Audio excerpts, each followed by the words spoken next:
ॐ गुरुर्ब्रह्मा गुरुर्विष्णु गुरुदेव महेश्वरः गुरुर्साक्षात् परब्रह्म तस्मै श्री गुरवे नमः। अखंडो मंडलाकारं व्याप्तं येन चराचरं तत्त्वदं दर्शितं येन तस्मै श्री गुरवे नमः। गुरुनामानित गुण नाहि आवे, गुरुनामानित गुरु नाहि मावे। गुणियनने बेगुनि गावे, गुरु बिना कैसे गुण गावे। गुरु नामानित गुण नाहि आवे। माने तोरी झावे, सबको चरण गहे सादी।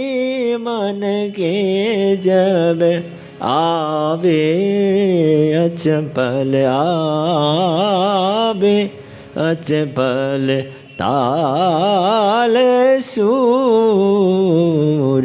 गुरु बिना कैसे गुण गावे। ओम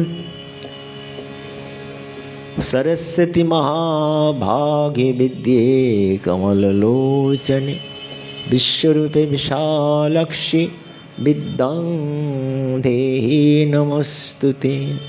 यार অনেকেই জানেন যারা ভাগবত শ্রবণ করেন, ভাগবত অর্থে বলছেন রামকৃষ্ণদেব যেটি সহজ ব্যাপারে বলছেন যে ভাগবত ভক্ত ভগবান তিনি এক। মানে ভাগবত বলতে গেলে ভাগবত যে গ্রন্থের মধ্যে যে কথাগুলি লিপিবদ্ধ হয়েছে এবং ভক্ত মানে যারা সেই লিপিবদ্ধ কথাকে যারা শ্রবণ করেন বা কীর্তন করেন, আর যিনি ভগবান যাকে বলা হচ্ছে কিসির বুটবাদ, যেটাকে বলা হচ্ছে ভগবান। ভগবান কে না, ভগবান হচ্ছেন ভগ শব্দর থেকে ভগবান আসছে। ঐশ্বর্যস্য সমগ্রস্য বীর্যস্য যশস্য শ্রিয় জ্ঞান বৈরাগ্যস্যৈব সন্ন্যাং ভগবতীঙ্গনা। ছটি বস্তু যার মধ্যে আছে তাকে ভগবান বলা হচ্ছে। এবং ছটি বস্তু কোনো সময় অন্তর্হিত হচ্ছে না, প্রতি সময়ই আছে, প্রেজেন্ট। ওটা কখনোই মানে পাস্ট বা ফিউচারের দিকে যাচ্ছে না, একইভাবে আছে। তাই এখানে আমরা সেই ভগবান ভক্ত ভগবতকে প্রণাম জানিয়ে, সকল ভক্তকে প্রণাম জানিয়ে, সকল মূর্তিকে, সকল দেবদেবীকে প্রণাম জানিয়ে এখানে আমরা সামান্য সময় কিছু কথা আমাদের মধ্যে আলোচিত হবে। আপনারা সকলে এখানে শ্রদ্ধা সহকারে সেই কথা শ্রবণের চেষ্টা করেন। এই যে গোপাল বলছিল, যেটি খুব সুন্দর কথা, যে বলছে যে দেখো লক্ষ্যটা রাখতে হবে কোথায়। আমরা সবই করছি, গীতা পাঠ হচ্ছে আজকে লক্ষ লক্ষ 5 লক্ষ কণ্ঠে গীতা পাঠ হচ্ছে, কিন্তু তো উপকারিতা কোথায়? কিছুই না, ওই যেমন তেমনই চলে যাচ্ছে। হৃদয়ের পরিবর্তন কি হচ্ছে? মনের কি কোনো পরিবর্তন আসছে? কোনো পরিবর্তন আসেনি। যেটা পরিবর্তন আসছে সেটা আমাদের যে বয়সকালে যেটা বাড়ে, শিশুকালে যেটা থাকে, যৌবনকালে যেটা থাকে, সেটা আবার বৃদ্ধকালে থাকছে না। শারীরিক অপটু হয়ে যাচ্ছেন ব্যক্তি, হাঁটা চলা কথা বলা সবই তার একটা বিরাট একটা অসুবিধার মধ্যে চলে যাচ্ছে। এটা পরিবর্তন হচ্ছে, কিন্তু আমাদের যে মনের যে প্রসারতা কি বাড়ছে না? কেন বাড়ছে না?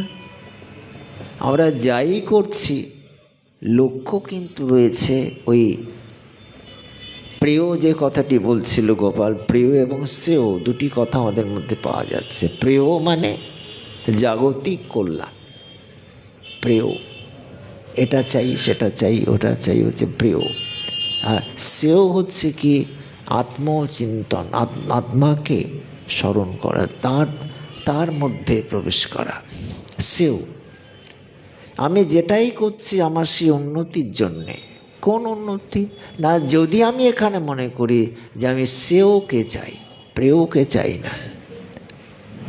প্রত্যেকটা জায়গায় আমরা প্রেয়কে চাইছি। আমি গীতা পাঠ শুনছি কেন না? গীতা পাঠ শুনে আমার কিছু অর্থোপার্জন হবে, গীতা পাঠ শুনে আমার লোকের সম্মাননা দান করবে, বা যারা পাঠক হয়ে এখন গীতা পাঠ করে যাচ্ছেন তাদেরও কিন্তু মনের আশা রয়েছে টার্গেট কোনটি না অর্থ।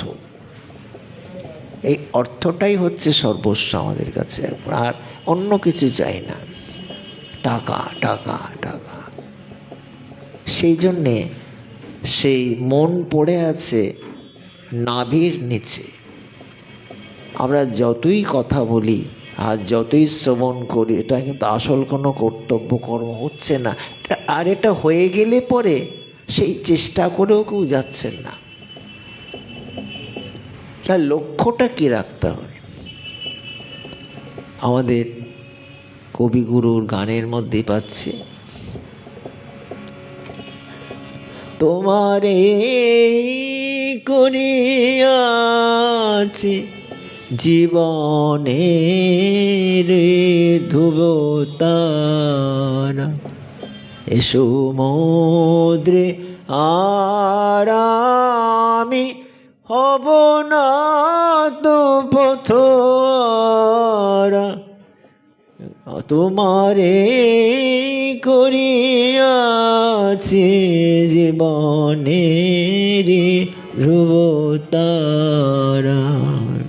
ধ্রুবতারা উত্তর দিকে থাকে।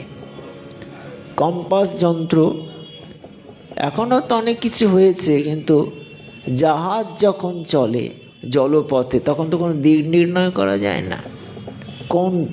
কোন দিকে যাব, কোন দিকে যাব, ওটা অগাধ জলরাশি, অগাধ জলরাশি। সংসারটাও তাই, অগাধ জলরাশি। কোন পথে যাব, কোন দিক নির্ণয় করব, কোন দিকে, কোনটা আমার পথ? এই তোমারই করিয়াছি জীবনের ধ্রুবতারা, মানে ধ্রুবতারা থাকে উত্তর দিকে, নর্থ। সেই ধ্রুবতারা ধরে আমি যদি দিক নির্ণয় করিনি, এটা যদি উত্তর হয়, এটা পূর্ব, এটা পশ্চিম, এটা দক্ষিণ, আমি যে দেশে যাব সাগর পথে সেই পথটাকে আমি ঠিকভাবে আমার সঙ্গে পরিচয় হয়ে যায়। কিন্তু দিকভ্রান্ত হয়ে গেলে পরে মুশকিল। পথভ্রান্ত হলে শুধাই ও পথ, সে পান্ত নিবাসী জনে। সেই মনোচল নিজ নিকেতনে ঠাকুর রামকৃষ্ণদেব যিনি শুনেছিলেন, এই যে কদিন আগেই তো কল্পতরু উৎসব হয়ে গেল কাশীপুর উদ্যান বাটিতে। আমি কল্পতরু উৎসবে আমি কয়েকবার অনুষ্ঠান করেছি, সারাদিনই ওখানে অনুষ্ঠান হয়।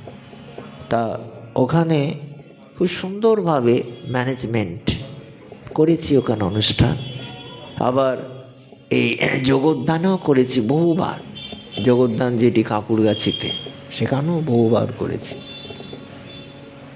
তারপর আটপুরে এই যে কয়েকদিন আগে 25শে ডিসেম্বরের আগের দিন 24শে ডিসেম্বর, যেটা ওই যে সন্ন্যাস গ্রহণ করলেন, যেখানে স্বামীজিরা তারা কয়েকজন মিলে এই বললেন যে দেখো যিশুর তো এবার আবির্ভাব হবে, তার আগে এসে আমরা একটা সন্ন্যাসের সংকল্প নিয়ে নিই। সন্ন্যাস মানে সর্বসম্মরূপে ত্যাগ, সৎ সন্ন্যাসী। এখানে সন্ন্যাস নেই, আগুন জ্বালিয়ে যে রাত্রিবেলা, তার আমি সেখানেও গিয়েছি, অনুষ্ঠান করেছি সেই দিনে 24শে ডিসেম্বর। আগুনে জ্বালিয়ে আগুনের মধ্যে তারা একটা অগ্নির মধ্যে একটা তারা সংকল্প নিলেন যে আমরা এবার সন্ন্যাসী। হ্যাঁ, তা এই সংকল্পটা যখন নিলে সেটা এখন আটপুরে উৎসব হয়, খুব বাবুরাম মহারাজের ওখানে উৎসব হয়, খুব সারা রাত উৎসব হয়। এখানে বিভিন্ন রকমের গান, বিভিন্ন রকমের মানে পাঠ হয়ে থাকেন। তা এই যে কথা, তোমারই করিয়াছি জীবনেরও ধ্রুব তারা, আমি সন্ন্যাস নেই বা না নিই, আমি গেরুয়া বসন ধারণ করি বা না করি, আমি সন্ন্যাসের কুঠিনাটি যে কঠোরতা পালন করি বা না করি, কিন্তু আমার মনটা রয়েছে কিন্তু ধ্রুব তারা, তোমারই করিয়াছি জীবনেরও ধ্রুব তারা।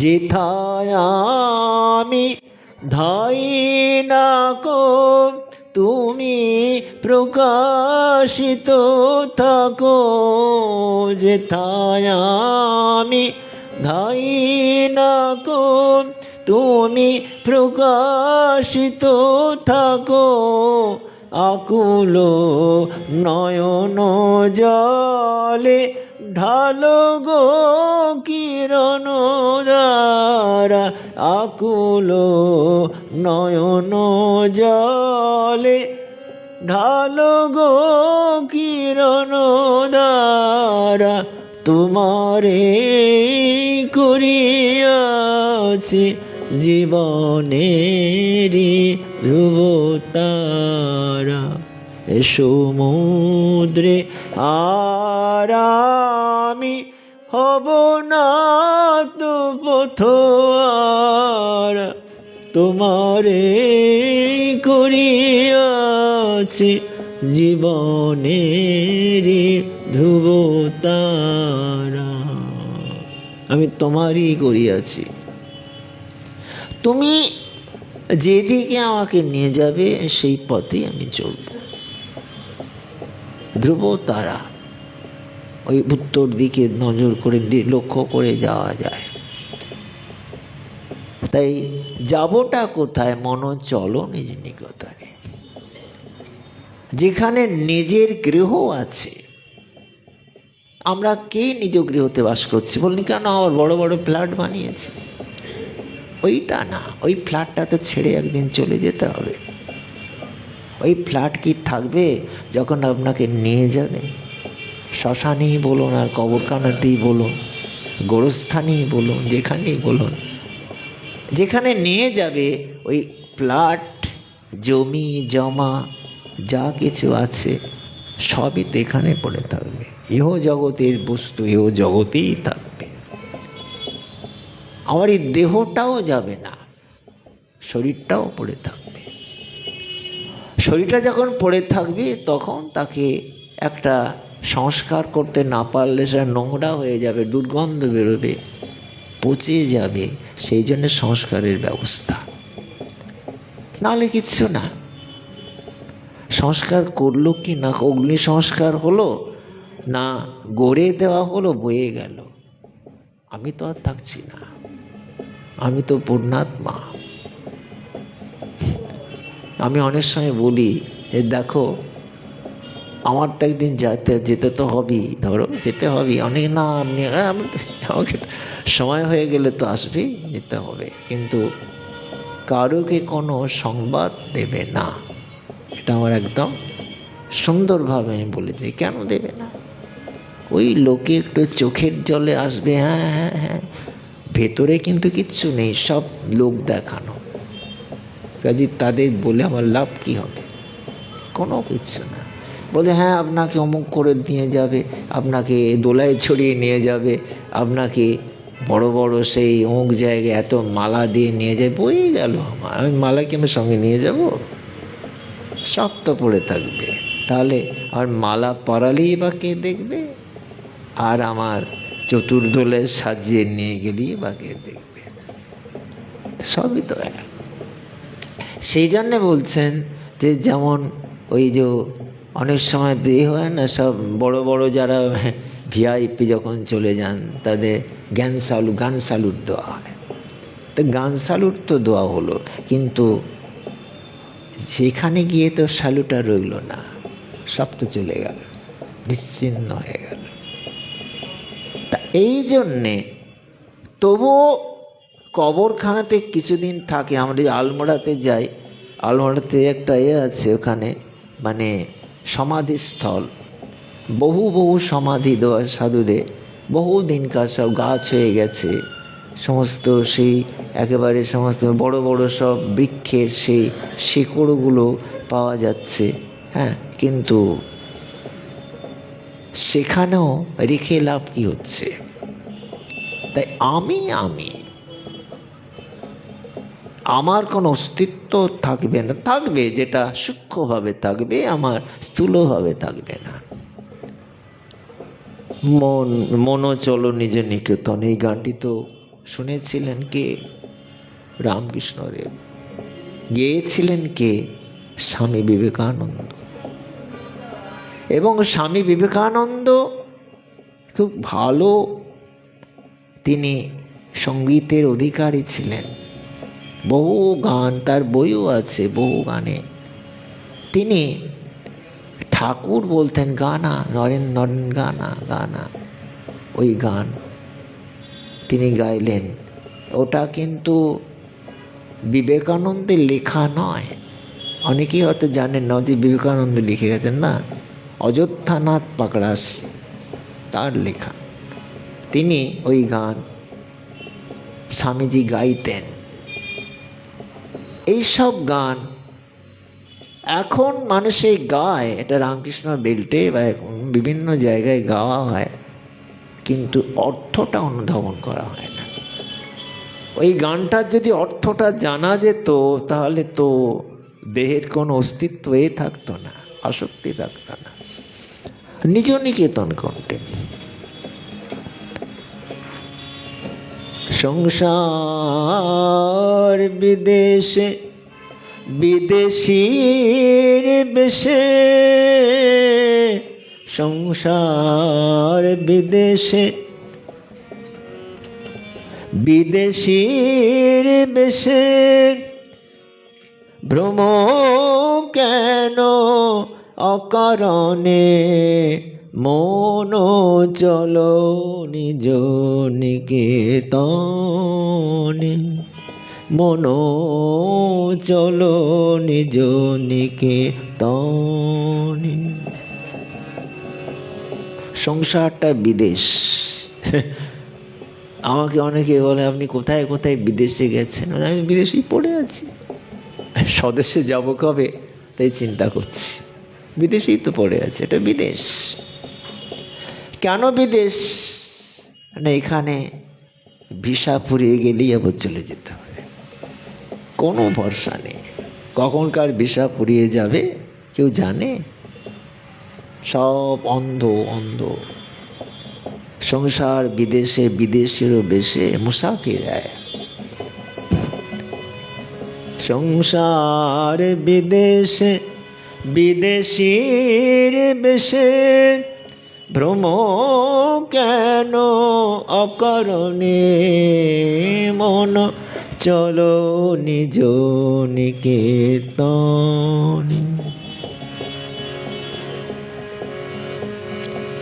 কিন্তু আমি যে যাব, আমার এই যে এত ধন সম্পত্তি, এত রকমের অর্নামেন্ট, এত ফ্ল্যাট, এগুলো কি হবে? বলছেন যে সবই তোমার পর। কেননা পর মানে কি, তোমার সঙ্গে থাকবে না। তারপরেই বললেন, এই গানটা বড় খুব, সম্পূর্ণটা হয়তো গাইব না, আপনারা অনেকেই হয়তো জানেন শুনেছেন, আমি অর্থগুলো একটুখানি বোঝবার জন্য বলছি। যে কোথায় যাবে, কোন পথে যাবে? সত্য পথে মন করো আরোহণ, সত্য পথে মন করো আরোহণ, প্রেমের আলো জ্বালি চলো অনুক্ষণ। সত্য পথে চলো। সত্য কোনটা? এটা চিরন্তন, আজ আছে কাল নেই। এটা হচ্ছে মায়া। মায়া আজকে দেখায় ভেলকি, আবার কালকে কোথায় মিলিয়ে যায়। সত্য পথে মন করো আরোহণ, প্রেমের আলো জ্বালি চলো অনুক্ষণ, সঙ্গেতে সম্বল রেখো পুণ্য ধন, গোপনে অতি যতনে। কিছু পুণ্যধন রাখো। পুণ্যধন বলতে বোঁচকা মাছকি এগুলো নয়। এই যে তীর্থে সব যাচ্ছে বোঁচকা মাছকি নিয়ে, একটা যদি হারিয়ে যায় তো কান্নাকাটি শুরু হয়ে গেল, এটা কিন্তু না। তাই বলছেন সত্য পথে মন চলো অনুক্ষণ, প্রেমের আলো জ্বালি চলো অনুক্ষণ, সঙ্গেতে সম্বল কি? পুণ্যধন। পুণ্যধন বলতে গেলে কি না, পুণ্যধন হচ্ছে আমি যদি নিঃস্বার্থভাবে কারুকে ভালোবেসে থাকি, নিঃস্বার্থভাবে যদি আমি কারুর কোনো শ্রেষ্ঠ ব্যক্তিকে আশ্রয় করে থাকি, সেইটা হচ্ছে পুণ্যধন। শ্রেষ্ঠ ব্যক্তি তোমাকে কি দেবে না, তোমাকে উপদেশ দান করবে, জ্ঞান দান করবে, জ্ঞানদাতা গুরু। আর যদি এখানেও ভয় হয়, ভয় তো সর্বত্র। যদি দেখো পথে ভয়ের আগার, যদি দেখো পথে ভয়ের আগার, প্রাণে পণে দিও দোহাই রাজার। যদি দেখো পথে ভয়ের আগার, আগার মানে এটা আকার নয় কিন্তু, আগার। আগার মানে আমরা বলি না আগার, দেখবেন অনেক জায়গায় থাকে ডিপো, এখন তো ডিপো বলা হয়, এখন বদমাস্টের ডিপো না ভালোর ডিপো তাও জানি না, কিন্তু ডিপোটাই হচ্ছে আগার, মানে গৃহ। আগার, এই আগার দেখবেন অনেক জায়গায় বাসেও লেখা থাকে অমুক আগার তমুক আগার। হ্যাঁ, এখন তো সব ডিপো ইংলিশ ম্যান হয়ে গেছে তো সব। যদি দেখো পথে ভয়ের আগার, প্রাণপণে দিও দোহাই রাজার। ভয় পাবে না, বলে আমি রাজার কাছে যাচ্ছি। কে রাজা? না যদ্ভাতি বাতয়ং, যে রাজাটাকে না যার ভয়েতে সূর্য উদিত হয়। ব্রহ্মসংহিতাতে আছে যচ্চ সুরেশ সবিতা গ্রহণ সকল গ্রহাণ, রাজা সমস্ত সুরমূর্তি অশেষ তেজা, যস্যাজ্ঞয়া ভ্রমতি কাল চক্র, গোবিন্দম আদি পুরুষং তমহং ভজামি। যচ্চ সুরেশ, সুরেশ মানে সুর মানে দেবতা, দেবতাদের যিনি অধীশ্বর সকল দেবের। যচ্চ সুরেশ সকল গ্রহানাম, রাজা সকল গ্রহের তিনি রাজা। সূর্য হচ্ছে সকল গ্রহের, সূর্য মানে কেন্দ্রবিন্দুতে সূর্য, সব জায়গায় সূর্য না থাকলে কিছু থাকতো না, শেষ হয়ে যেত। আর সুরেশ সবিতা সকল, সবিতা মানে সূর্যের আলো, সবিতা সকল গ্রহানা সকল গ্রহে, সকল গ্রহানাম যচ্চ সুরেষু সবিতা সকল গ্রহানাম। তা এই যে সকল গ্রহের যিনি সে কার আজ্ঞাতে চলছে, তার আবার একজন মালিক রয়েছে। বলছে সূর্য তো স্বতঃপ্রণীত হয়ে আলো দিচ্ছে, আমাদের কোনো আলো, কোনো গ্রহের আলো নেই। আপনারা জানেন সমস্ত প্ল্যানেট যেগুলো আমরা দেখি কোনো আলোহীন, সূর্যের আলোই সেখানে পৌঁছাচ্ছে। সেই আলোতেই আমরা আলোকিত হয়ে মনে করছি আমার আলো, আমার আলো। পৃথিবীর আলো, চাঁদের আলো, কারোরই আলো নেই। সূর্য আছে বলে সব আলো রয়েছে, লাইটিং। যচ্চ সুরেশ সভূতা সকল গ্রহাণা রাজা, সমস্ত সুরমূর্তি অশেষ তেজা, ভয়ানক তেজময়। তা এই যে যার আজ্ঞা নিয়ে সূর্যদেব চলছেন, যার আজ্ঞা নিয়ে সমস্ত গ্রহগণ তারা ঘূর্ণিত হচ্ছে, আমি এই গোবিন্দ আদি পুরুষম তমহং ভজে, আমি গোবিন্দকে আমি ভঞ্জনা করি। গোবিন্দ, এই দুদিন আগে আমি এই ট্র্যাঙ্গুলার পার্কে গীতা জয়ন্তীতে গিয়েছিলাম। সেই দেবানন্দ সরস্বতীজির বহুদিনের একটি অনুষ্ঠান, গীতা প্রচার মণ্ডলী, কালকে শেষ হয়ে গেল, এই বিসর্জন হয়ে গেল পার্থসারথী। তা সেখানে তো এই একই জিনিস, গোবিন্দ আদি পুরুষং তমহং ভজামি। যদি দেখো পথে ভয়ের আঘাত, প্রাণপণে দিও দোহাই রাজার। আবার একটি গান নজরুল লিখে গেছে, আমরা কি মুসাফির মুছরে রাখি জল, ফিরে চল আপনাকে নিয়া। মুসাফির মুছরে আখি জল, ফিরে চল আপনাকে নিয়া। আপনি ফুটেছিল ফুল, গিয়াছে আপনি ঝরিয়া। মুসাফির মুছরে আঁখি জল, তুমি তো ভিনদেশী, কি পেলে না পেলে বিচার করে কি হবে, চোখটা মুছে নাও, মুছরে আঁখি জল। এখন তুমি আশা করছো কি? বর্ষায় ফুটলো না বকুল, পৌষে ফুটবে সে কি ফুল। এ দেশে ঝড়ে শুধু বল। কেন তুমি সারা জীবন চেষ্টা করলে না, জন্মান্তর চেষ্টা করলে না, তুমি এখন বলছো যে আমি অমুক করব তমুক করবার দিন নেই? কেন বলছেন যে এদেশে ঝড়ে শুধু ভুল, ভুল, এখানে সব ভুল, সেই ভুল সবই ভুল। সে গান আছে, এই জীবনের পাতায় পাতায় ভুল সবই ভুল। এই একই জিনিস। কেউ আধুনিক কবি লিখেছেন, কেউ হয়তো কবি লিখেছেন, কেউ হয়তো সাহিত্যিক সম্রাট লিখেছেন। বর্ষায় ফুটলো না বকুল, বর্ষাকালে যখন বকুল ফুলের সময় তখন সে ফুল ফুটলো না, এখন পৌষ মাসে তুমি সেই ফুল ফোটাবে? এদেশে ঝড়ে শুধু ভুল। তা এই যে ভুল ভুল ভুল, ও আমাকে দেখবে এটাও ভুল, এই আমার ছেলে এটাও ভুল, সে আমার মেয়ে এটাও ভুল, এ আমার জামাই সেটাও ভুল, এ আমার টাকা এটাও ভুল, এ আমার বাড়ি সেটাও ভুল। সব ভুল, ভুলে ভুলে একেবারে ভরে গেছে, সব ভুল ভুল।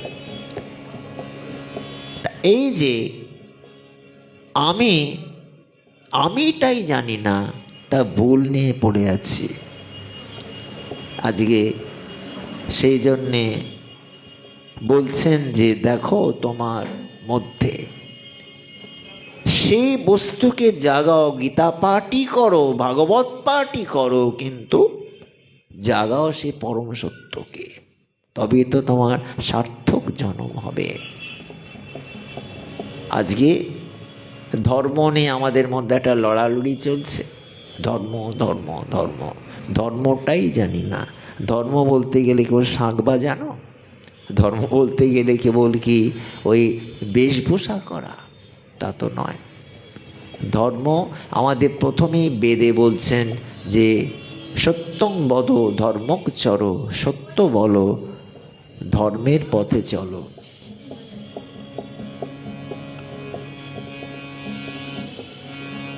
সাধু সঙ্গ নামে ক্লান্ত হলে সেথায় করিও বিশ্রাম। সাধু সঙ্গ নামে আছে পান্থধাম, শ্রান্ত হলে তথায় করিও বিশ্রাম।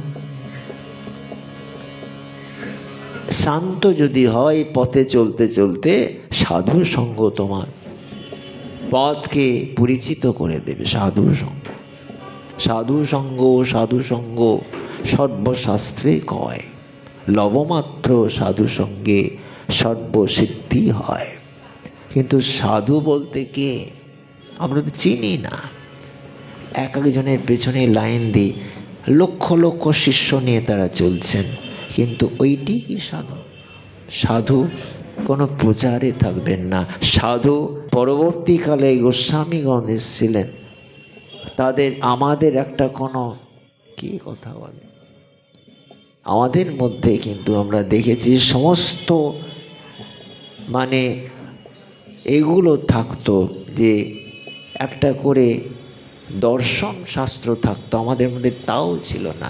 পরবর্তীকালে বলদেব বিদ্যাভূষণ এই গৌড়ীয় একটা বার করলেন, কেন তার সাধনে থাকতেন। কি দরকার? साधन करना चाहिए मनुआ, भजन करना चाहिए प्रेम लगा। साधन करना चाहिए मनुआ, भजन करना चाहिए प्रेम लगाना चाहिए, हरि से प्रीत लगाना चाहिए।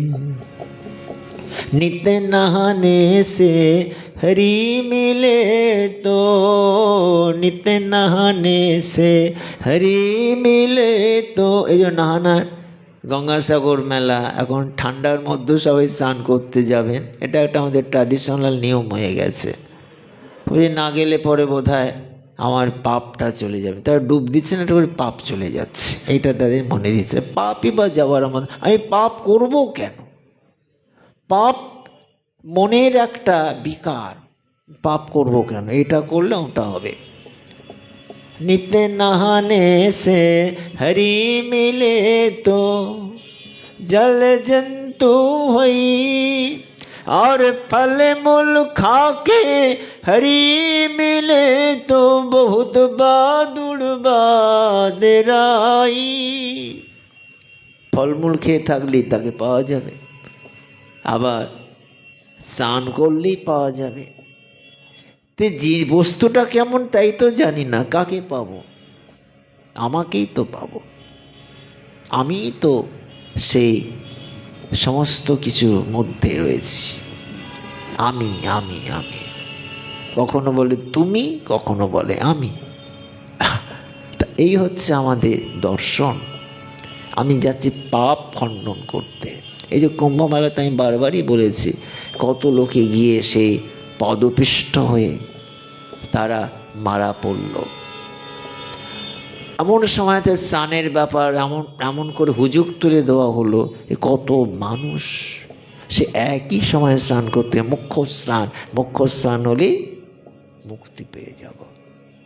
মরলো, বললে হ্যাঁ তারা উদ্ধার হলো, কিন্তু ওই যে যাবার সময়তে তাদের মনের চেতনাটা কি এলো না, তার একটা আর্তভাবে, ভয়ার্তভাবে তারা দেহত্যাগ করলো, মারিয়ে মারিয়ে চলে যাচ্ছে, বাঁচাও বাঁচাও বাঁচাও বাঁচাও। তা এটা হচ্ছে কি, আপনি খাচ্ছেন, রান্নার পেট ভরছে, তাই না? খান কেন? পেট ভরাবার জন্যে। ঘূর্ণিবৃত্তির জন্যে খানে লিয়ে এটা ওটা সাজাচ্ছেন, টেস্টি হেলদি এই যে এখন বলছেন। তা এই যে কেন খাচ্ছেন? শরীরটা পুষ্ট হবে বলে, কিন্তু আপনার স্বাদ কিন্তু লাগছে না। তাই সাধন ভজনে কি হয়, ওই স্বাদটা পাওয়া যাবার জন্যে সাধন ভজন করা, আর কিছু না। হ্যাঁ, আপনি রান্না করছেন, আপনি নাকটা এমন বসে আছে সর্দিতে ঠান্ডাতে, আপনার যদি কোনো গন্ধ পাচ্ছেন না, গন্ধ ছাড়া আপনি খাচ্ছেন, পেট ভরছে কিন্তু মন ভরছে না, তাই না? তা এই ভগবানকে ডাকবার, সাধন ভজন পথে যাওয়ার একটাই হলো উপায়, যে সেখানে গেলে আনন্দটা পাবো। নাহলে আমি যাবো কেন? টেস্টি, খুব সুন্দর রান্না করেছে, বহুত আচ্ছা হয়, বহুত আচ্ছা, বড়িয়া হয়, বড়িয়া হয়। এইখানেতে নিতে নাহানে সে হারিয়ে মিলে তো জল জন্তু হই। আজের ধর্ম হচ্ছে সকলকে সমভাবে তাদেরকে বিচার করা, সব এক এক, প্রত্যেকটা প্রাণী বিদ্যা বিনয় সম্পন্নে গোপী হস্তিনী। যেখানে ভগবান গীতাতে বলছেন ব্রাহ্মণে গোপী হস্তিনী শুনি চৈব সপাকে চ পণ্ডিতা সমদর্শিন।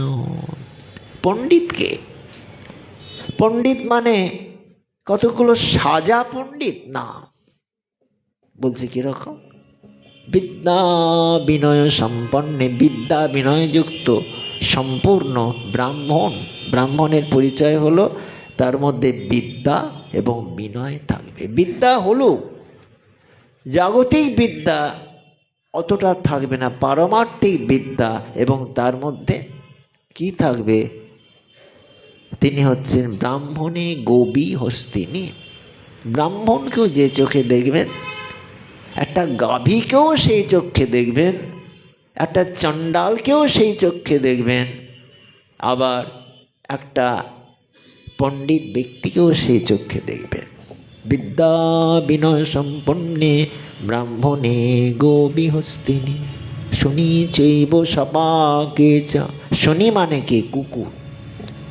কুকুর এখন ডগ বললে সবাই বুঝতে পারবেন, শুনি আবার কি? আমরা তো ডগটাই এখন জানি, ইংলিশ তো ডগ। তা এখানেতে শনি মানে কুকুর, শনি এবং সপাক এছে, সপাক মানে চণ্ডাল। চণ্ডাল মানে যিনি হীন জাতি, নিচ জাতি, সেটা একটা চণ্ডাল। আবার চণ্ডাল তো মনোবৃত্তি। ব্রাহ্মণে গোপী হস্তিনী, গাভী হাতি, শুনি চৈব সপাকে চ পণ্ডিতা সমদর্শন, সব এক। ওখানেও যে সেখানেও সে, এখানে কোনো ভেদ থাকছে না, কোনো রকম ভেদ নেই। তা ব্রাহ্মণও যা, তার দেহটাও যে কারিগরিতে তৈরি হয়েছে, একটা চণ্ডালের দেহটাও সেই কারিগরিতেই তৈরি হয়েছে। সমদর্শী, কিন্তু সমদর্শী কি আমরা হয়েছি? কোথায় সমদর্শী? আমরা দেখি এমনকি অবতার কল্প পুরুষ যাদের বলা হচ্ছে, তারাও কিন্তু সমদর্শী নন। কাদের? মহাপ্রভু না। মহাপ্রভু হচ্ছেন সর্বত্র উদারতা, সকলকে আলিঙ্গন করছেন। হরিদাস ঠাকুর কোথায় অমুক, কোথায় তমুক, কোথায় নিচ জাতি, প্রত্যেককে আলিঙ্গন করছেন।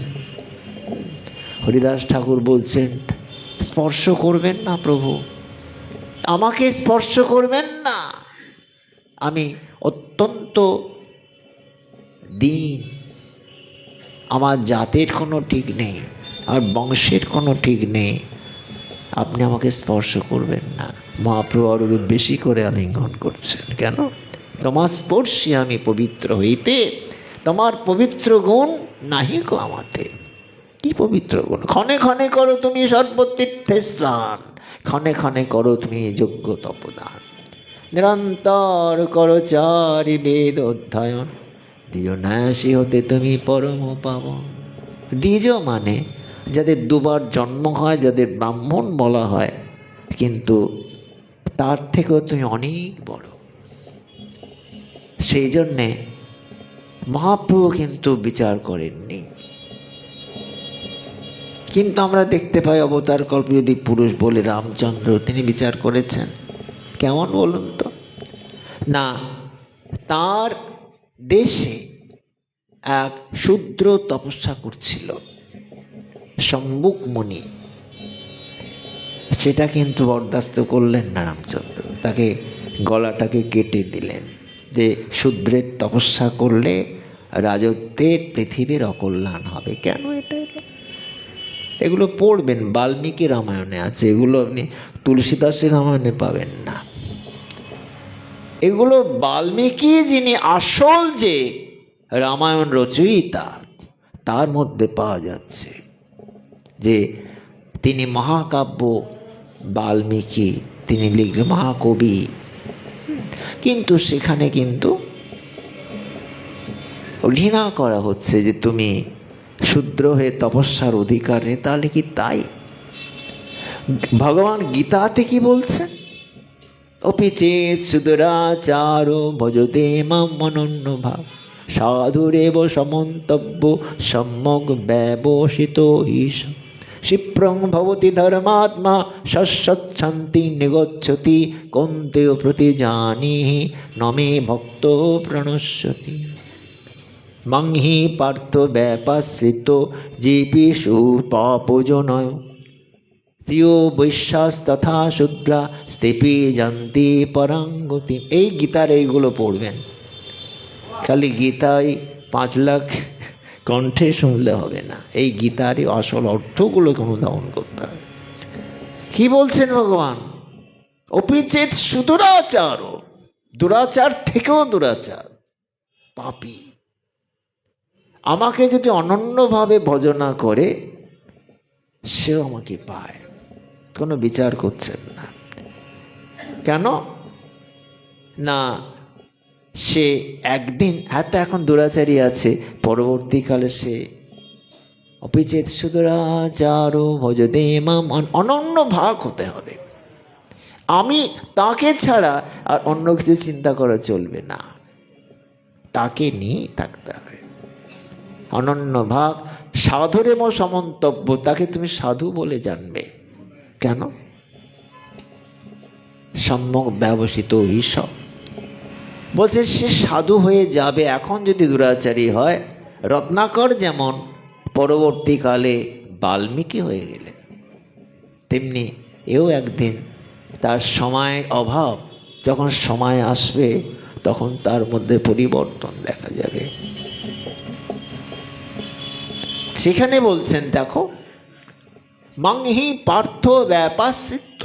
এই পার্থ, পার্থ তো হচ্ছেন আমাদের অর্জুনের একটি নাম, অর্জুনের অনেক নাম আছে। মংহি পার্থ ব্যাপাশ্রিত যে পিসু পাপ যৌনয়। হে পার্থ, আমাকে যে আশ্রয় করে সে স্ত্রিয় বৈশ্যাস তথা শূদ্রা স্তেপি জান্তি পরাঙ্গতে। স্ত্রী যারা, স্ত্রী জাতি, স্ত্রী জাতিকে আগে কিন্তু খুব খুব দাবিয়ে রাখা হতো। এখন আপনি যদি যান অঞ্জলি প্রদান করতে যান, যারা সাধারণ ব্রাহ্মণ যদি বলেন ওঙ্কার নয়, অঞ্জলি পুষ্পাঞ্জলির সময় নমো বলবেন। কেন? স্ত্রী আপনি পারবেন না উচ্চারণে, আপনার অধিকার নেই। বেদমন্ত্র হচ্ছে, ওঙ্কার হচ্ছে বেদমন্ত্রের প্রধান মন্ত্র ওঙ্কার, আপনি পারবেন না, আপনার অধিকার নেই।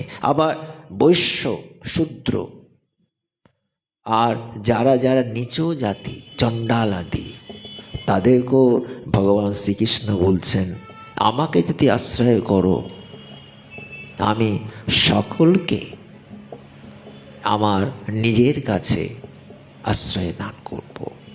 তুমি যদি আমাকে আশ্রয় করো আমিও তোমাকে আশ্রয় দান করব। এই যে এত উদারতা কোথায় পাবেন আপনি? স্তেপি জান্তি পরাঙ্গতি, সেই পরম গতি লাভ করে কখন? স্ত্রীও বৈশ্যাস তথা শূদ্রা, স্ত্রী বৈশ্য শূদ্র স্তেপি জানতি পরাং গতিম। কিং পুন ব্রাহ্মণা পুণ্যা ভক্ত রাজস্ব তথা অনিত্যম অসুখং লোকং মামাশ্রিত জন। আমি আর ব্রাহ্মণ হয়ে যদি তুমি করো সে তো আরও সাংঘাতিক ব্যাপার। ব্রাহ্মণত্ব যে তোমার মধ্যে আসে, ব্রাহ্মণ তো কেবল একটা পৈতে দিয়ে তো নয়। তাই আমাকে আশ্রয় নাও।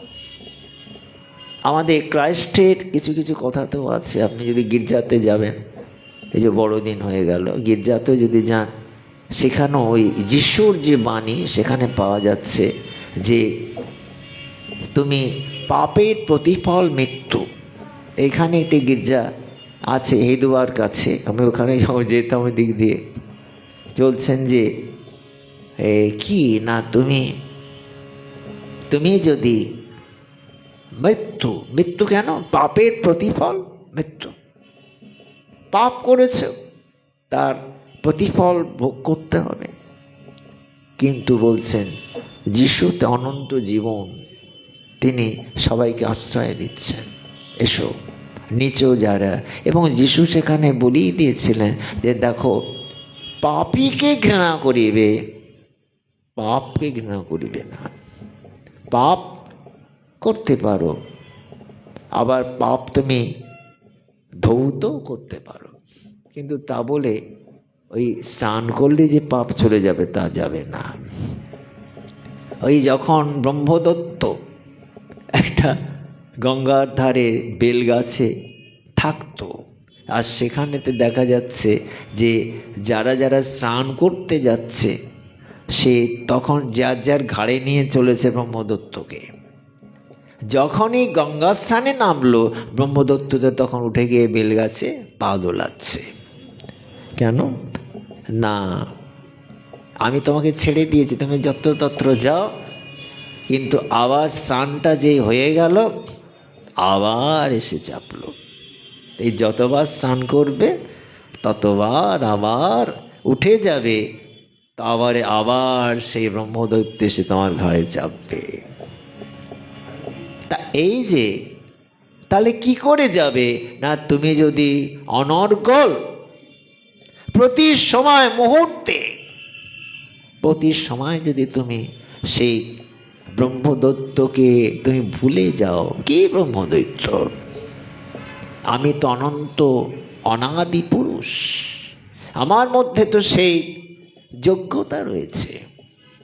মনোবুদ্ধাঙ্কার চিত্তানি নাহং নচ শত্রু জিহ্বে নচ গ্রাণ নেত্রে নচ ব্রহ্মমির্না তেজো না বায়ু চিদানন্দ রূপ শিবোহং শিবোহং। আমি শিব।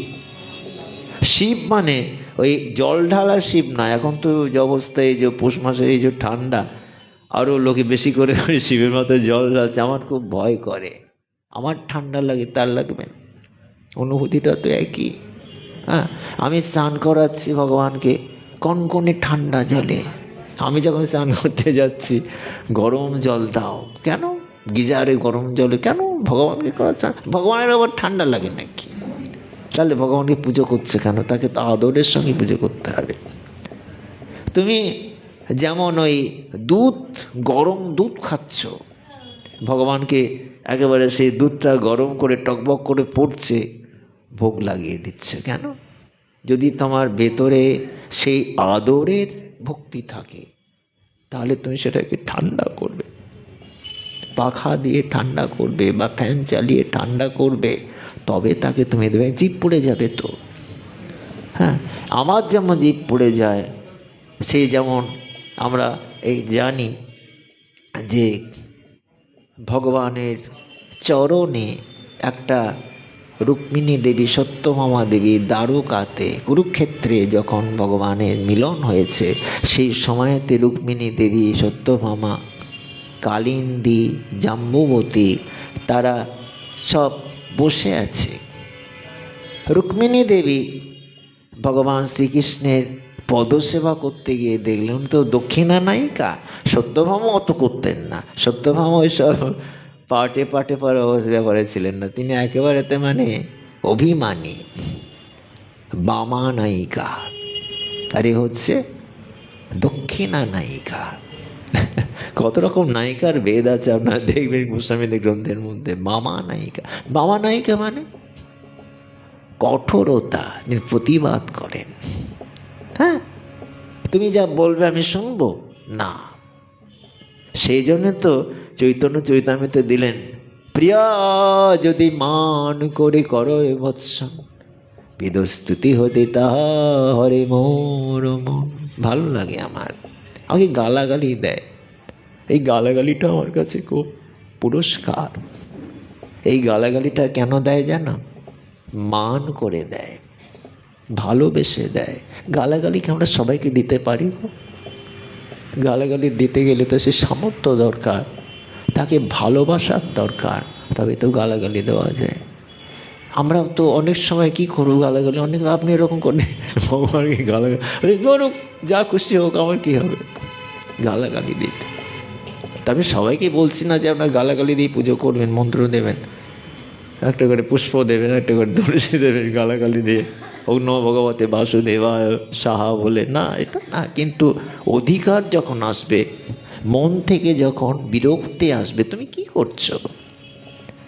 তুমি নাকি কল্যাণময় তোমার এইটা মূর্তি। আমরা যখন সেই এসব স্মৃতিগুলো মনে পড়ে যায়, হরিদ্বারে কুম্ভ মেলা, সেটা বোধ হয় অনেক দিন আগে, আমি তো কুম্ভ মেলা বহুবার গেছি। তা হরিদ্বারেতে কুম্ভ মেলা যখন টেন্ট ফেলেছে সব, সেই টেন্টের মধ্যে এমন ঝড় বৃষ্টি শুরু হয়েছে, টেন্ট ভেঙে পড়ে গেল। কি অবস্থা! সেটা বোধ হয় 89 সালে 89 সালের, খেয়াল হচ্ছে না। তা সেই সময়তে একেবারে ঝড়, হাওয়া, ঠান্ডা, চৈত্র মাসে এরকম অবস্থা। আমি কি করেছিলাম জানেন? আমি সবাইকে বলছে, সবাই আমার নকল করবেন না, কিন্তু আমি কি করলাম, আমার কাছে তো নারায়ণ শিলা ছিলেন। আমি কি করলাম, এই চল বাইরে গিয়ে বসে থাক, বাইরে গিয়ে বসে থাক, এত মানুষকে তুই অসুবিধা করছিস, এত দূর দূর থেকে কষ্ট করে, কত মেহনত করে, কত অর্থ খরচা করে তারা এসেছে একটুখানি স্নান করবে বলে, তুই ন্যাকাপানা হচ্ছে এইরকম কথা গেলে, এই থাক, বাইরে বসে থাক। নারায়ণ শিলাকে আমি একদম, যেখান থেকে হুড়ু করে জল পড়ছে, আমার ট্রেন তো ভেসে যাচ্ছে জলে, জল পড়ছে যখন, আমি কী করলাম, শালিগ্রাম শিলা, এখন উনি আমার কাছেই আছেন, এখনো পর্যন্ত আছেন, জানি না কবে আবার ওকে দূর করবো এর আগে। তা সেই তাকে বসিয়ে দিলাম, বাইরে অনর্গল বৃষ্টি হচ্ছে। আমাকে আপনি কী করছেন? মানে ঠিক করছি, সবাই ভিজছে, ওখানে শুকিয়ে থাকবে কেন? ও ভিজুক, সবাই যখন ভিজছে, সবার মধ্যে তো তুই আছিস, তাহলে সবার মধ্যে যদি তুই থাকিস, তাহলে তুই কেন ভিজবি না?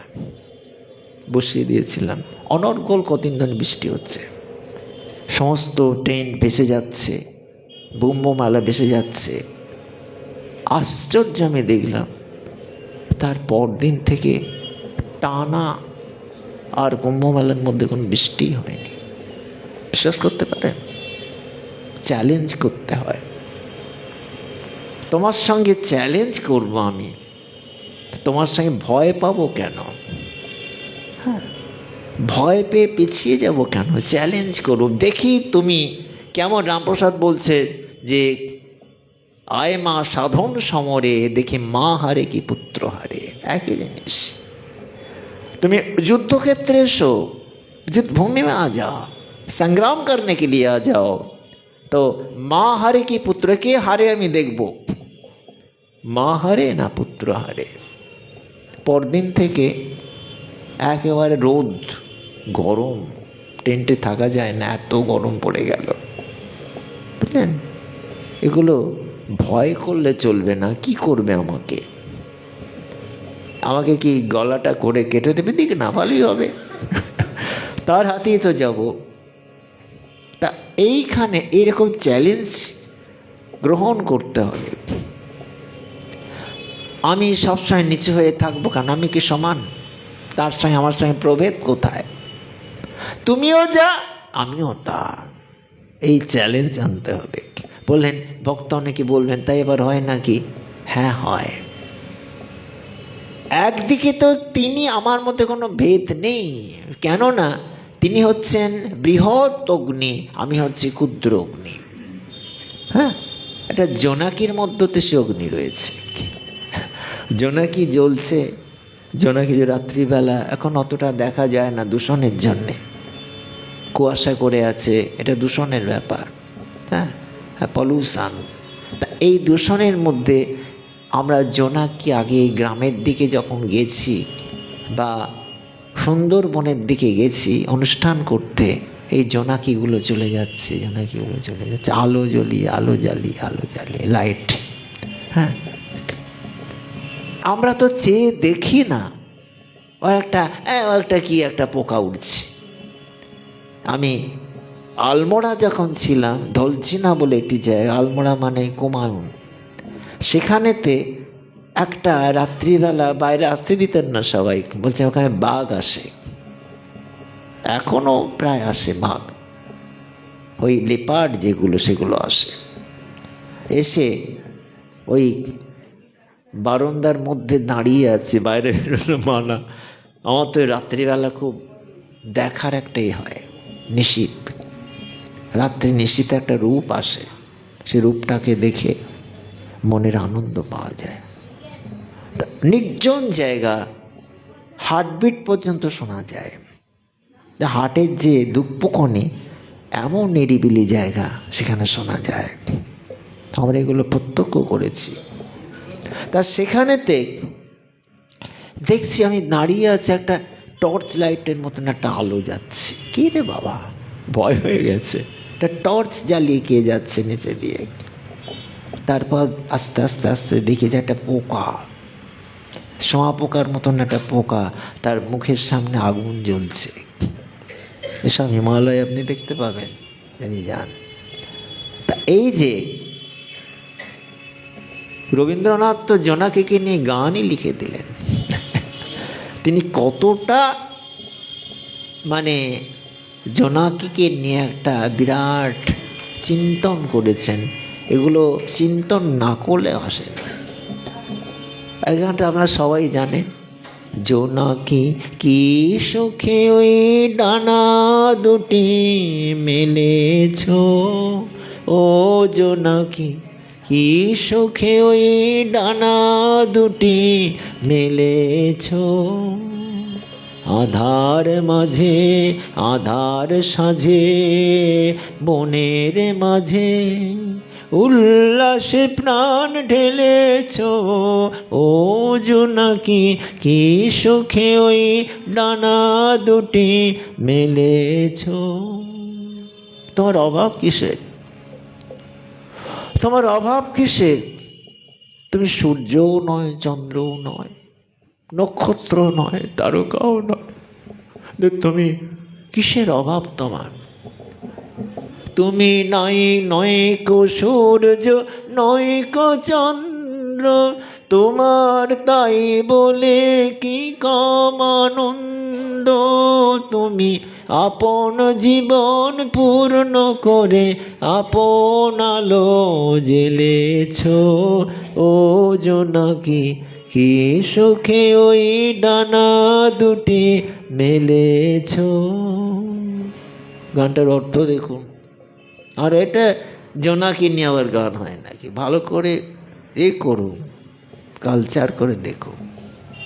কেননা পরবর্তী সঞ্চারিতে বলছেন, তোমার যা আছে তাই তোমার আছে, তুমি নাই করিনি কারো কাছে, তোমার অন্তরে যে শক্তি আছে তারই আদেশ পেলেছ। তুমি চন্দ্রও নয়, তুমি সূর্যও নয়, কিন্তু তুমি কি করেছো? তোমার যা আছে তা তোমার, তুমি কারোর থেকে ঋণ করোনি। আমরা তো একটা আলো জ্বালাচ্ছি, একটা লাইট জ্বালাতে গেলে পরে কত লোকের সাহায্য নিয়ে জ্বালাতে হচ্ছে, তুমি নিজের আলোতে নিজে আলোকিত হচ্ছে। সে অপূর্ব ভাষাগুলো রবীন্দ্রনাথ পড়লেই হবে না, রবীন্দ্রনাথের গানগুলোকে কালচার করতে হবে।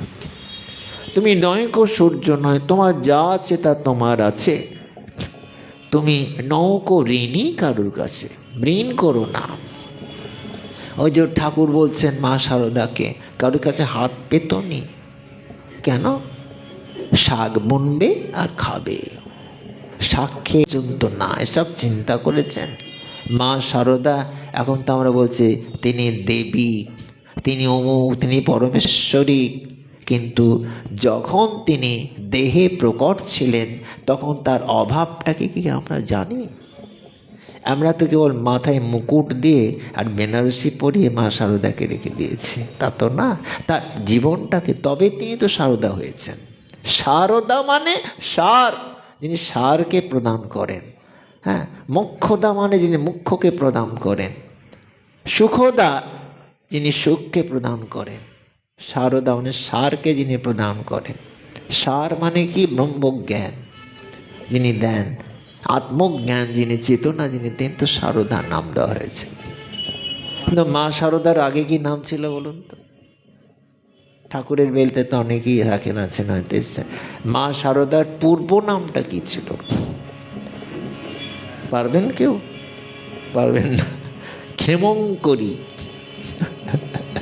ক্ষেমঙ্করী ঠাকুর তাকে পরে দিলেন যে এ শারদা মানে জ্ঞান দান করতে এসেছে, সার বস্তু দিতে এসেছে। রামকৃষ্ণদেবের তো ছবি অনেক জায়গায় পুজো হচ্ছে, ঘরে ঘরে ঘরে ঘরে, আশ্রমে আশ্রমে বিরাট রামকৃষ্ণ বেল্ট, এগুলো অনেকে জানে না। ক্ষেমঙ্করী মায়ের নাম ছিল। তোমার অন্তরে যে শক্তি আছে তারই আদেশ পেলেছ। তোমার নিজের কাছে শক্তি আছে, তুমি অপরের কাছে যাবে কেন? তুমি তো আত্মা। এই আত্মজ্ঞানটাকে একটা জোনাকির গান দিয়ে প্রকাশ করে দিলেন আমাদের রবীন্দ্রনাথ। আত্মজ্ঞান, তোমার যা আছে তাই তোমার আছে, তুমি নৌকো ঋণী কারোর কাছে। তোমার অন্তরে যে শক্তি আছে তারই আদেশ পেলেছ। তুমি আধার বাঁধন ছাড়িয়ে ওঠো, তুমি ছোট চেয়েও নৌকো ছোট। তুমি আধার বাঁধন ছাড়িয়ে ওঠো, তুমি ছোট হয়েও নৌকো ছোট। যে জগতের যেথায় যত আলো ছিল,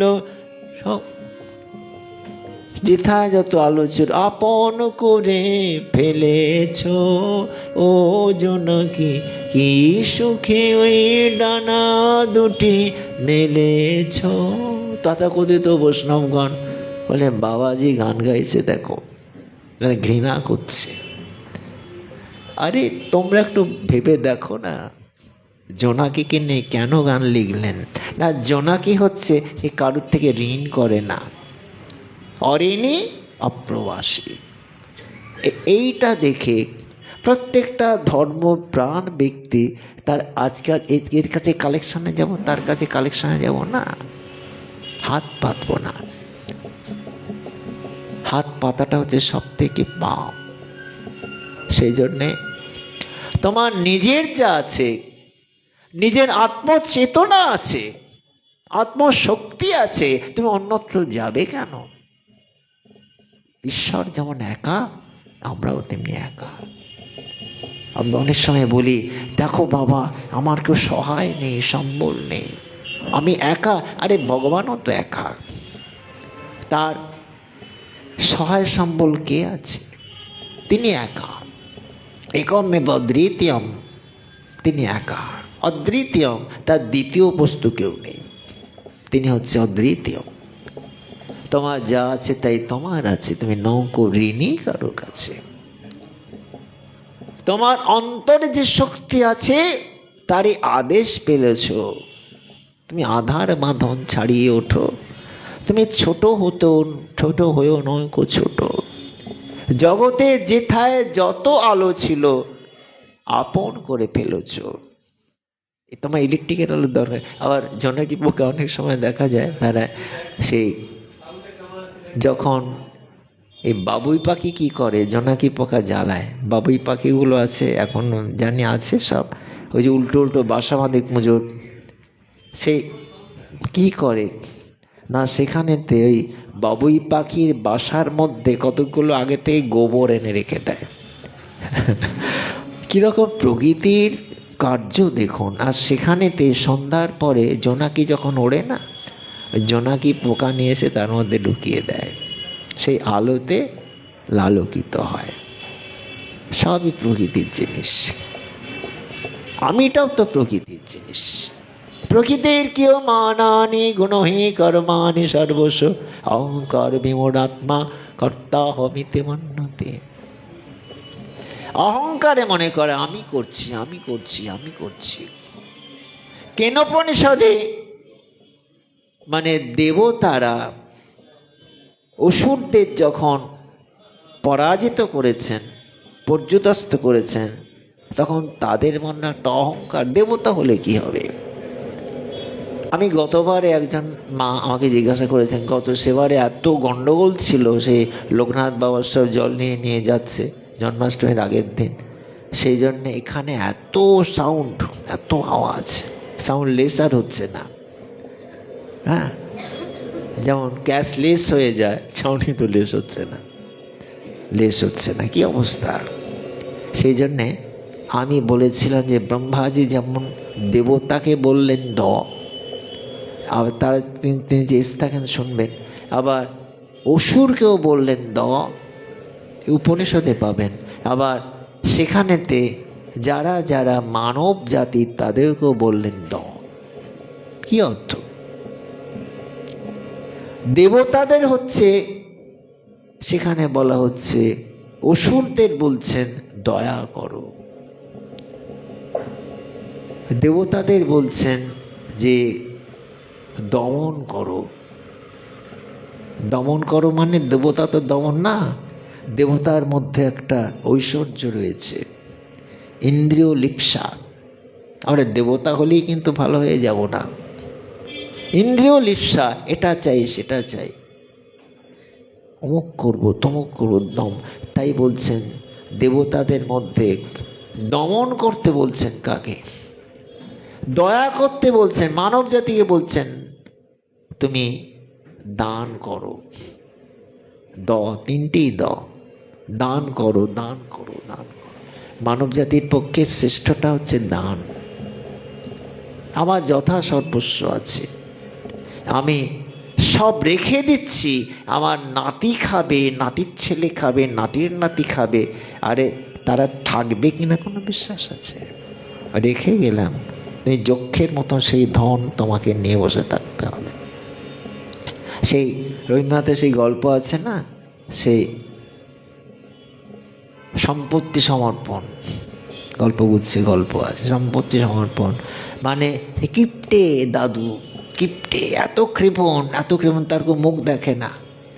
সে বৌমাটাকে পর্যন্ত ওষুধ না দিয়ে মেরে ফেলল। পরবর্তীকালে তার যে ছেলে সে পালিয়ে চলে গেল, এই বেঁচে থাকলে আমি থাকতে পারবো না, বদনাম হয়ে যাচ্ছে, এত কৃপণ। শেষকালেতে দেখা গেল কি, ভাবছে আমি কাকে দেব এত সম্পত্তি। তখন যক্ষ করে রাখলে কেমন হয়, আমার বংশের যারা তারা পেয়ে যাবে। যখের ধন বলে না, তেমনি সম্পত্তি সমর্পণ করা হচ্ছে। একটা বাচ্চাকে পেয়েছে, তাকে খুব ভালো টালো বেশে, সেই কিন্তু তার নাতি, তার কিন্তু পরিচয়টা সে পায়নি, এত পরিচয় পায়নি। পরবর্তীকালে তুই আয় দাদু, আয় দাদু, আয় দাদু, এখানে যা, এখানে বস। দাদু আমাকে কোথায় নিয়ে যাচ্ছ? চল না, চল না, এইখানে এই মালা গলায় দিয়ে দিল, অমুক করলো তমুক করলো। ভয় করছে দাদু, ভয়ের কিচ্ছু নেই, এখানে বস না, এই নাম, এরা যখন আসবে তুই কিন্তু এইগুলো তাদের দিয়ে দিবি, মনে থাকবে তো? না দাদু, কিন্তু সব দেখছে অন্ধকার, সেই গুহার মধ্যে, গর্তের মধ্যে নিয়ে গেছে। কি সুন্দর গল্প। বলছেন যে এইখানে মন্ত্র পাঠ কর, মুখ কর, তো কর। তাকে মাটি চাপা দিয়ে সেই গহ্বরের মধ্যে তাকে পুড়ে রেখে দিল। সে তো মারা যাবে, অক্সিজেন নেই, কিছু নেই, মরে গেল। তার পরবর্তীকালে তার ছেলে যখন ফিরে এলো, বলছে গোকুল কোথায়, গোকুল কোথায়, গোকুল। সে কি? সে তো আমরা এখন নাম পাল্টে নিয়েছি তোমার লজ্জাতে। তুমি এত কৃপণ, গ্রামের লোক তোমাকে বদনাম করে। ওই ছেলেটা, হ্যাঁ ও তো আমার ছেলে। হ্যাঁ তোর ছেলে? এ আমার কাছে এসেছিল, ও তো আমি মেরে ফেললাম ওকে। ও তো মরে গেছে। তখন সে ওই কবরের তলায় কান দিয়ে শুনছে, কোনো আওয়াজ নেই। এই হচ্ছে কৃপণের ধন, যক্ষের ধন। এর কোনো মহিমা নেই, মূল্য নেই। যত পারো দিয়ে দাও, দিয়ে দাও, তুমি মুক্ত হবে। হ্যাঁ, সেই জন্যে সম্পত্তি সমর্পণ খুব সুন্দর গল্প। আবার একটা গুপ্তধনও আছে, এটাও সুন্দর গল্প প্রত্যেকটাই। কেন? তুমি যখন সংসারকে দেখছো, তুমি আমার যে বংশধর তাকে পাওয়ার জন্য চেষ্টা করছো, ওটা বিতরণ করে দাও না। গৌর সুন্দর যেমন বিতরণ করে দিয়েছেন। গৌর চলিতে চলিতে, ঢলিতে ঢলিতে, বলিতে বলিতে যায়। গৌর চলিতে চলিতে, ঢলিতে ঢলিতে, বলিতে বলিতে যায়। কি বলছেন? আয় তোরাকে নাম নিবি, আয় আয় তোরা কে নাম নিবি আয়। এ নাম বিনামূল্যে দিব, জগত মাতা মোকে নিবি তোরা আয়। গৌর চলিতে চলিতে, ঢলিতে ঢলিতে, বলিতে বলিতে যায়। ঠান্ডা একটুখানি গলাটা বসে গেছে। যখন ওই গীতা জয়ন্তী বললেন ভালো গলা ছিল, এখন এই এত ঠান্ডা ঠান্ডা চলছে না, একটা জঘন্য। এটা আমাদের বাংলার ঠান্ডা নয়, এটা বাইরের থেকে এসছে। আয়ে তোরাকে নাম নিবি, আয়ে আয়ে তোরাকে নাম নিবি আয়। এ নাম বিনামূল্যে দিব, জগত মাতা মোকে নিবি তোরা আয়। গৌর চলিতে চলিতে, ঢলিতে ঢলিতে, বলিতে বলিতে যায়। কৃষ্ণ কৃষ্ণ কৃষ্ণ কৃষ্ণ, কৃষ্ণ কৃষ্ণ কৃষ্ণ হে। কৃষ্ণ কৃষ্ণ কৃষ্ণ কৃষ্ণ, কৃষ্ণ কৃষ্ণ কৃষ্ণ হে। কৃষ্ণ কৃষ্ণ কৃষ্ণ কৃষ্ণ হে, কৃষ্ণ কৃষ্ণ কৃষ্ণ কৃষ্ণ হে। কৃষ্ণ কেশব কৃষ্ণ কেশব, কৃষ্ণ কেশব পাহি মাম। রাম রাঘব রাম রাঘব, রাম রাঘব রক্ষব। কিন্তু এখানে একটা গৌড়ীয় সমাজের মধ্যে একটা, যারা টিকাকার পরবর্তীকালে বলছেন এই রাম কিন্তু দাশরথী রাম নয়। এটা কেন বলছেন রাম?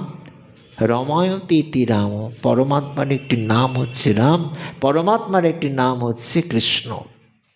এটা আমরা মনে করি যে দাশরথী রাম বোধহয় না। দেয়ং সদা পরিভবক নবিষ্ট দোহং তীর্থাস্পদং শিব বিরিঞ্চিনোতং শরণ্য ভিত্তার্তিহং প্রণত পাল ভবাব্দিপোতং বন্দে মহাপুরুষতে চ। এটা কৃষ্ণের প্রণাম।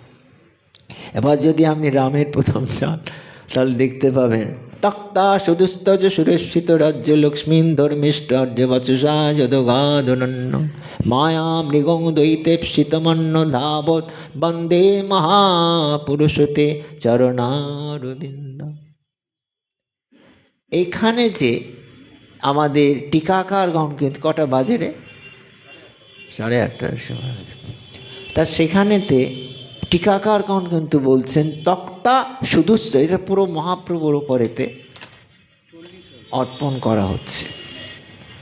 এটা কিন্তু মহাপ্রভু, এই যে যেটা বলা হচ্ছে তক্তা সুদুস্তজ সুরেশিত রাজ্য লক্ষ্মী, এর মানেটা কি?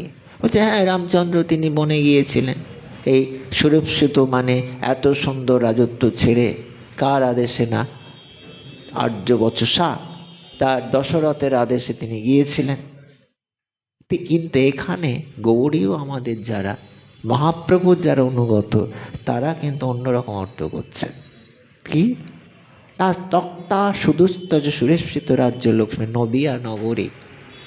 নদিয়া নগরী একটা বিরাট, তখন শিক্ষায় বিদ্যায় বিরাট একটা নাম করেছিল, মানে প্রাচ্যে অক্সফোর্ড নদিয়া, এখন নবদ্বীপ।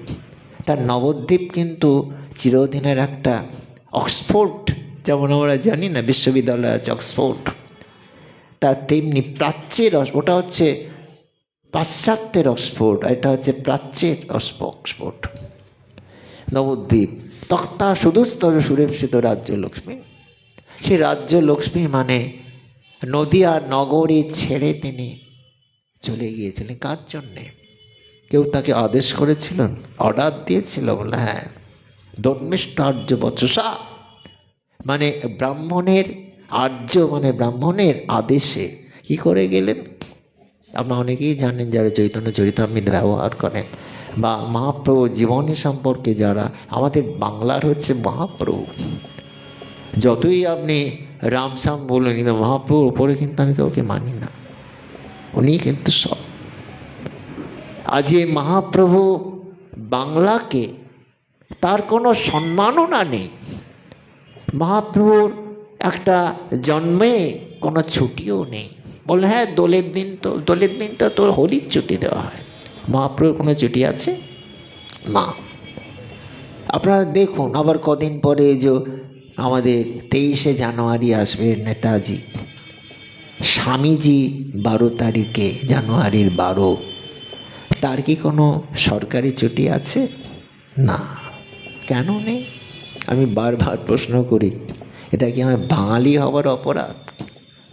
আমি স্পষ্ট বলি ভাই, কিছু মনে করবেন না।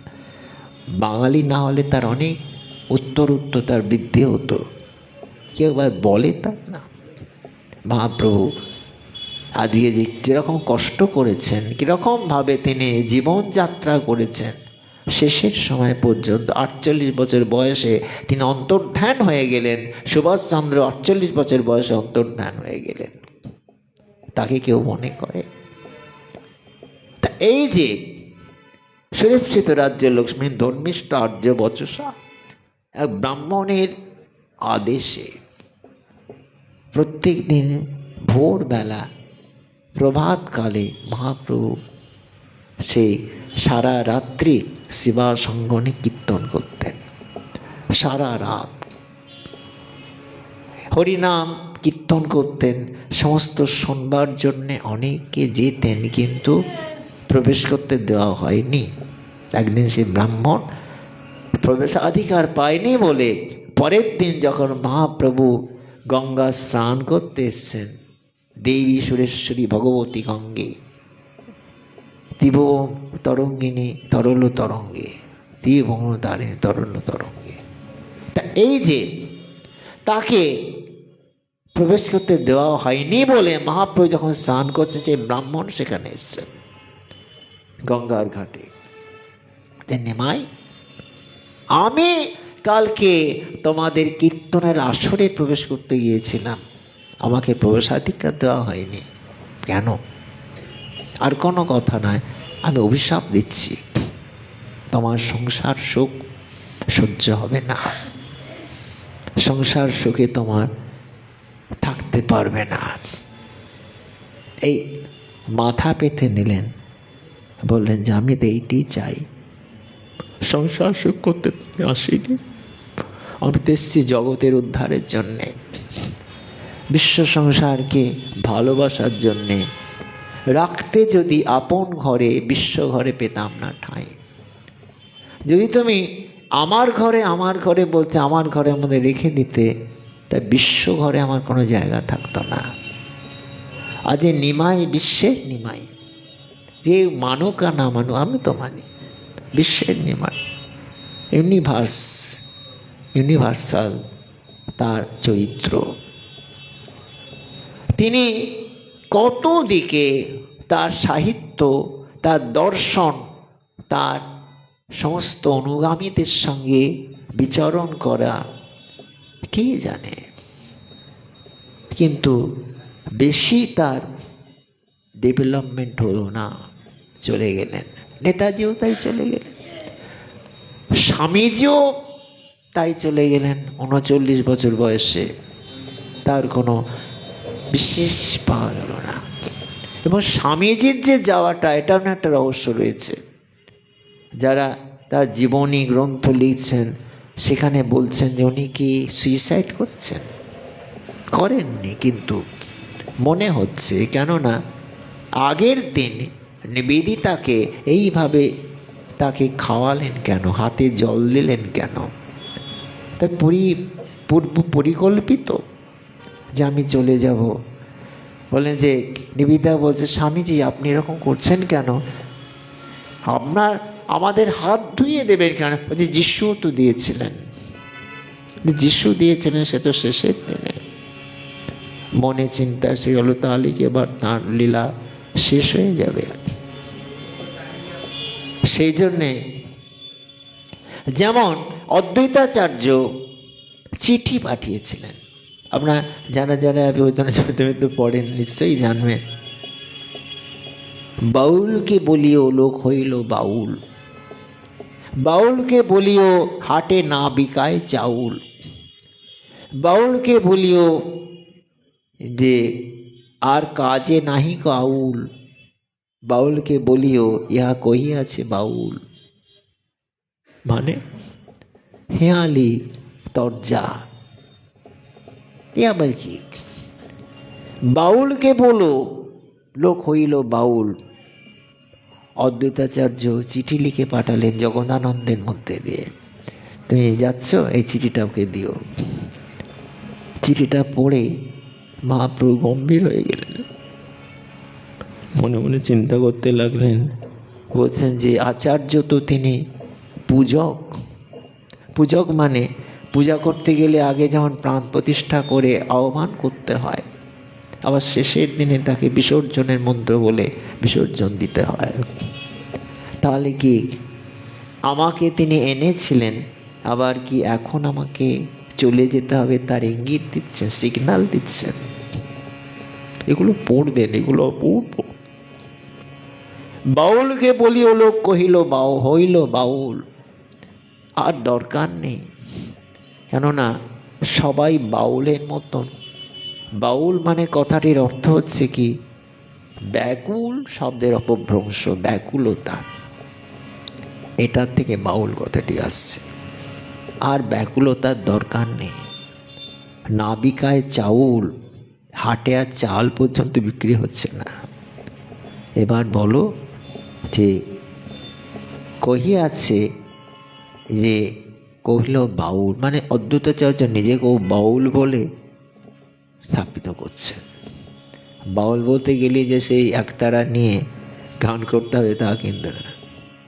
বাউল মানে মনে যার বৈরাগ্য এসেছে, বৈরাগ্য সঞ্চার হয়েছে, যেটা আমরা প্রার্থনা করছি, কত দিনে হবে প্রেমেরও সঞ্চার, হয়ে পূর্ণ কাম বলবো হরি নাম, হয়ে পূর্ণ কাম বলবো হরি নাম,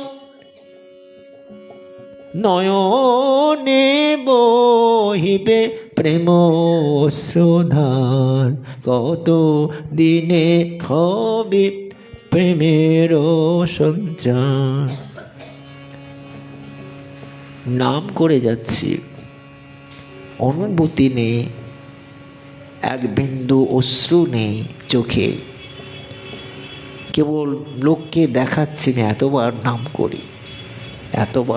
করি, দেখাবার জন্য অশ্রু আনা নয়, নিজের থেকে একটা বিরাট সেই ব্যাকুলতা আসবে, কি করে পাবো তাকে, মিলন হবে কি করে আমার সঙ্গে, কতদিনে হবে প্রেমের সঞ্চার। সেই জন্য আপনাদের আধুনিক গানও তো বলা হয়েছে, বোধহয় পুলক বন্দ্যোপাধ্যায়ের লেখা গানটি, কপটা চোখের জল ফেলেছ যে তুমি ভালোবাসবে,